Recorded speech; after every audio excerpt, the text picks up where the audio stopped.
it's Char again. Welcome back to my channel, and I will be talking about Disney.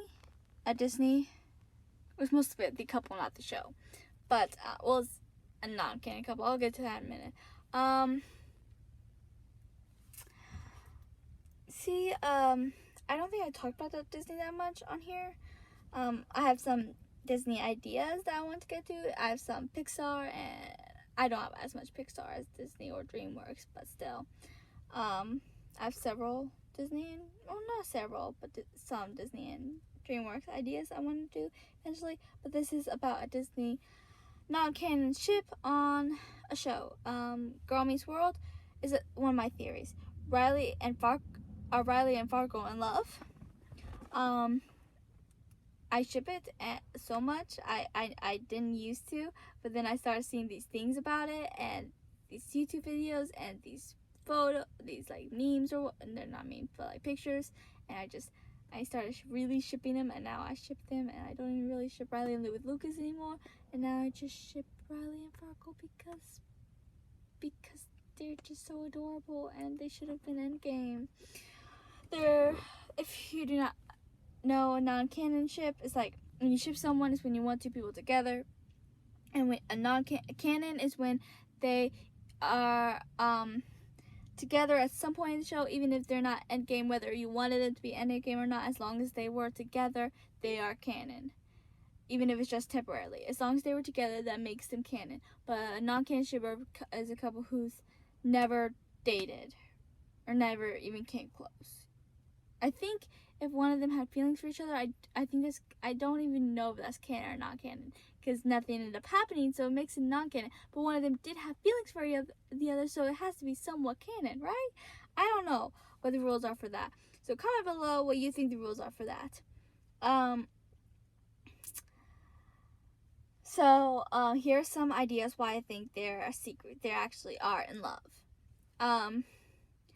Fargo sits behind Riley other than in the first episode, because in the first episode it's about Riley's interest in Lucas a lot. So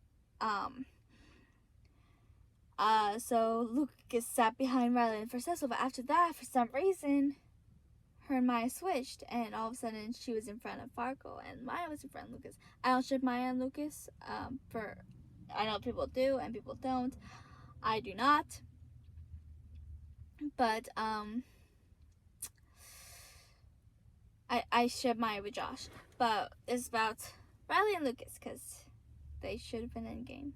They should have been at least canon at the very least. Like, seriously.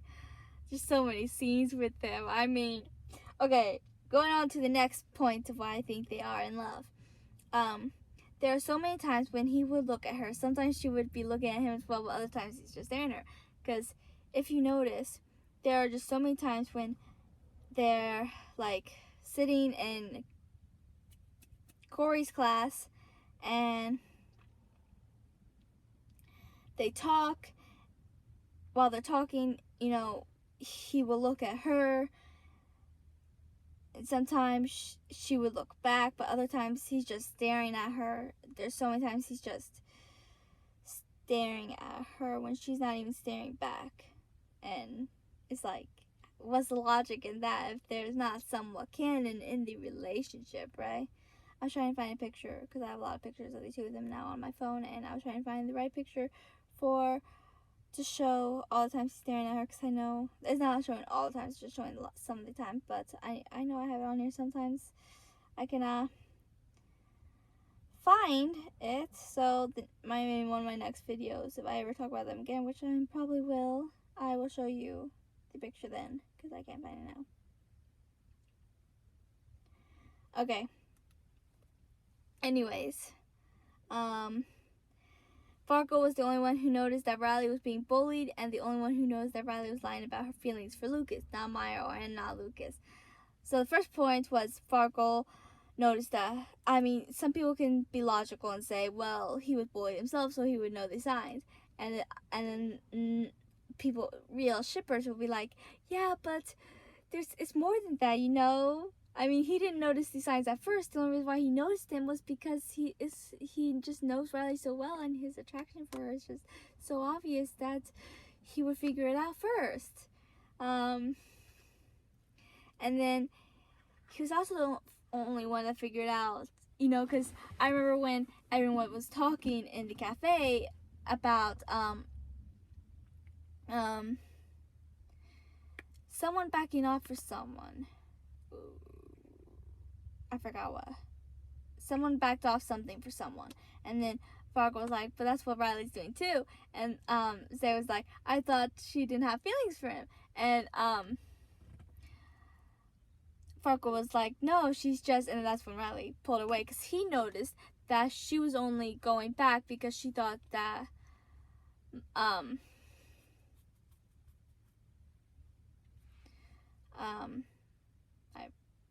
mine went just completely blank. He's the only one that noticed that she took a step back because she thought Maya and Lucas had feelings for each other. So, she cared more about Maya's feelings than her own. And Maya didn't notice it, Lucas didn't notice it, Fargo noticed it. And and it didn't even show when he noticed it, when he figured it out. It's just they were talking about something similar, and then that's when he brought it up. And it's like, how long have you known this? Have you known this from the beginning, from the Texas episode? I mean, seriously. Fargo just knows Riley so much. It wouldn't even surprise me if he figured it out at the very beginning. Riley was the most protective of Fargo when he was being bullied. He was just worried and concerned for her when she was being bullied. Farley was the only one to figure out Fargo was being bullied because she was the only one that was determined to figure out what was wrong with him. He wasn't in class, he was hiding out, he was getting rid of his turtlenecks, and then she finally had enough of his crap. She was like, no, you are Fargo because you love to learn and you belong in that classroom, so tell me what's going on with my friend, because this is not the Fargo I know. And that's when he finally told her what was going on, and then she got all sad and she hugged him, and it was sweet.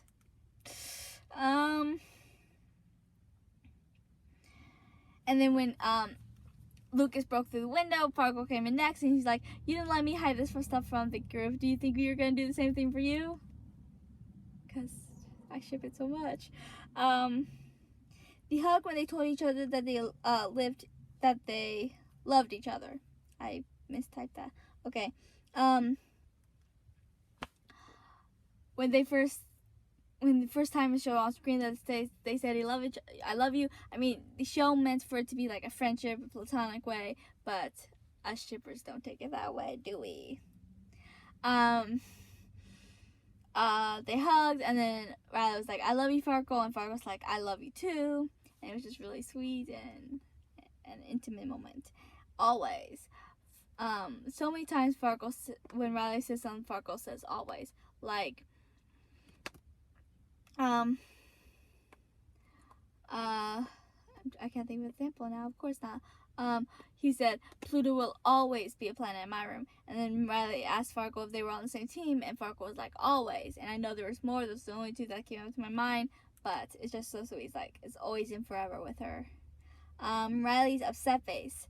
And one of the episodes, Riley looked like she was smiling, and then she told Maya that this isn't her smiling, this is her upset face. And then if you notice some scenes with her, Fargo, and Smackle, especially towards the end of season 2, or during season 2,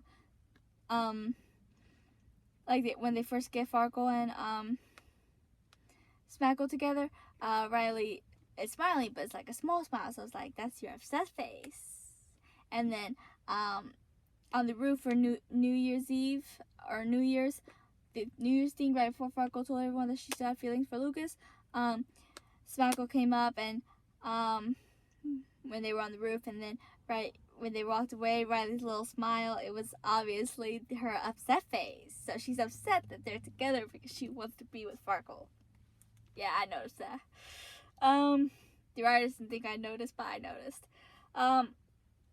There's what's going on in the surface and what's going on that you don't see, which is what they were saying with their science thing, And Riley and Fargo's the only one that got a perfect grade because Riley's the only one that didn't want to drop the marble because only the girls were dropping the marble while the boys were doing the scientific stuff, and she didn't like it. Everywhere other girl dropped the marble, so they all saw sludge. But Riley didn't, so their results were clear. And at some point in the episode, Fargo said that.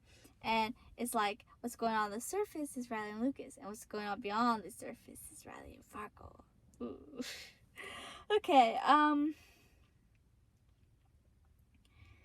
Riley's giggle is his favorite sound in the world. At the beginning, when they were competing for his affections, to see who would take him to the war show, I think it was, or something, they were talking while they were on some makeshift date, and she giggled, and he was like, that giggle is my favorite sound in the entire world, because it's true, because he loves her. The present he gave her when she got her tonsils out, which was the same episode, he got her a present when she got her tonsils out and had a second one just in case she ever lost it, and she didn't want to hurt his feelings, so she never told him that she lost it, and it was just such a sweet and intimate moment. He loves her, now realizing her beauty, which is something he told Smackle. Smackle was like, would you still love them if they were beautiful? And then he looked at them and smiled. He was like, they're beautiful? Yeah, I guess they are. I never really noticed, because he loved what was inside. You know, Riley more than Maya, but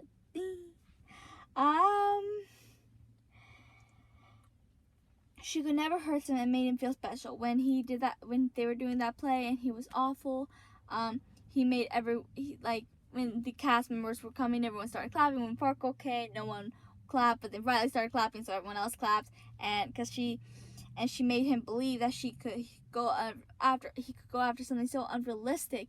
And at the end, where they were talking about it, when he found out the truth, he even said that he was like, you made me feel like I was special, like I could go after this. She was like, Farkle, I could never hurt you. And then he was like, thank you, and it was just so sweet. It shows how much she really does care about him. They were both willing to fight for the other. On that same date episode, when her and Maya were fighting for his affection, he was willing to fight for some guys who harassed Riley, and she was willing to fight Maya for Farkle. She didn't want to settle for anything less than Farkle because of her feelings towards him. Same episode. She didn't want to find anyone less than Farkle, which is just so amazing. She thinks that highly of Farkle because of how kind he is and how much he does care about her. And I think it's more than that. The times they stare at each other, I think I mentioned something similar to that earlier, but because they stare at each other a lot. Not just when they're in the Corey's class staring at each other when they're all talking, but just other times. There's just so many times that they're staring at each other, you know? In Texas, when they ran to Lucas after he fell off the pole, Farkle had his hand on her back. Then she held his wrist after they all stood up. Why? Dun dun dun. They're in love. The look he gave her when she explained why she gave him the Hanukkah candle, it looked like the moment, I saw a post about it, I probably won't be able to find it now, but it was like, it showed two pictures from when she was explaining why she gave him the Hanukkah candle and for Christmas, for Secret Santa, and then and then at the bottom is like, you can see in these two pictures him realizing he was in love with her. I was like, yes, it's canon. I love you and I would always, there's another used voice. I love you and I would always want to know who you are, whoever you are, which is something Riley said to Farkle this time. Which is something she said when she was explaining why she gave him the Hanukkah candle. And then I loved you since first grade and I always will, wherever you are, which is something Farkle said at the finale when Riley might have moved to London. I think it was London. Yeah, it was London. I've loved you since first grade and I already said that. Okay. You're Farkle in a state of being. There's only one. Because Riley knows who Farkle is, even if Farkle doesn't. You've always been Riley. That's your permanent record, which is really sweet. When Riley was all upset about his permanent record, Lucas didn't come to her, neither did Maya. Farkle did, and told her that it doesn't matter because you're Riley. That's your permanent record, which is just so sweet. You know, there's times that it proves Farkle cares most about her. Is it possible that feelings stronger than science? The way they look at each other afterwards, when they were all saying that right before they were about to graduate middle school, and he asked his science teacher that because I think he was starting to realize he had feelings for Riley, and then afterwards when they were all together, they kind of just stared at each other. It's like, yes, there's no way this is not canon. There's just no way. Farkle went to check on Riley when she was going through her crisis because he expected that and he cared enough. When Farkle and Riley tried to change who they were because of what the yearbook said about them, Farkle was the one that went to her because he knew that would happen. When Maya went to see her, she was confused, and Lucas didn't even bother to go see her, right? See how she was doing. Farkle did, and he expected it too, and he wanted to check up on her, and it was just so sweet. He cared that much. Farkle knew she was Jessica. Well, so did Lucas, but I'm going to focus on the fact Farkle knew because, well, yeah. Farkle hugged Riley. Farkle hugs Riley better than he hugs Smackle. Their hug, which I mentioned earlier, it was like full on hug. When he hugged Smackle, it was kind of a weird hug. I know that part of that is because Smackle and her, Asperger's, but I still think it's sweet and shows how much him and Riley love each other. He's a reeler and she's a dreamer. They need each other, which is something I found so sweet. I saw another picture, which is, if I can find it, I probably won't be able to because I never can. Oh yeah, I actually found this one. It says, okay, here's the picture. Don't think you can see it that well, or at least for his friend. See if I can move it back. I'll just read it to you. It says, there are dreamers, Riley, and there are realists, Farkle. You think the dreamers would find the dreamers like Riley and Lucas? Some of it is not saying, I'm just adding subtext. And the realists would find the realists like Farkle and Smackle. But more than often than not, the opposite is true. The dreamers need the realists to keep them from soaring too close to the sun. And the realists, well, without the dreamers, they never get off the ground. I just thought that was so sweet because it's true. So it shows that they're good together, they belong together, and I truly believe that in the show they are in love, whether they realize they're not. And the show ends with they're still freshmen. So there's more years of high school to go through, and then there's college, and then adulthood. I do truly believe somewhere down the line they would realize how they feel about each other, and they would finally get together and be happy. And I think Lucas and Maya would be happy for them. Maybe not Smackle. Well, I guess she would, because I can see Smackle going off to a high-tech college, and then Farkle wanting to stay closer to his friends. So they probably break up a long distance anyways. And then Lucas and Riley would realize they're better off as friends. And then